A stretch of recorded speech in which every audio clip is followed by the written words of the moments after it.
मी काय म्हणतो हा. आपण एक स्वतःचा कस्टम मकर तयार करूया. बरोबर. असं करू इथे मध्ये गणपती असेल, आपला बेस असेल, एक मेन गणपती असेल, आपण इथं प्रॉपर अँगल विंगल जरा स्वतः तयार करू काहीतरी. हा तर तुमचे काय म्हणणं आहे याच्यावर? नाही मी काय बोलतोय आपण लाइटिंगचं वगैरे साईडून म्हणजे खालून वगैरे करू शकतो आपण ते. दळण घेऊन ये.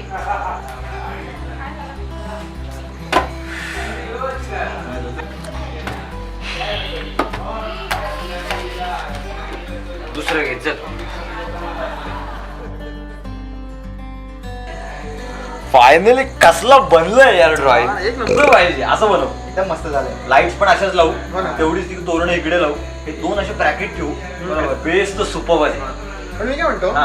आता ही एवढं सगळं केलंय, खर्च किती येईल जवळपास? अरे खर्चाचं काय घेऊन बसलाय, बघूया आपण काहीतरी तेवढं मिळून खर्च करू. ते तर हा. फक्त दळण कुठे? अरे यांना दळणाचं पडलंय यार, गणपती 2 दिवसावर आले त्याचं काहीच नाही यांचं. भाकऱ्याचं का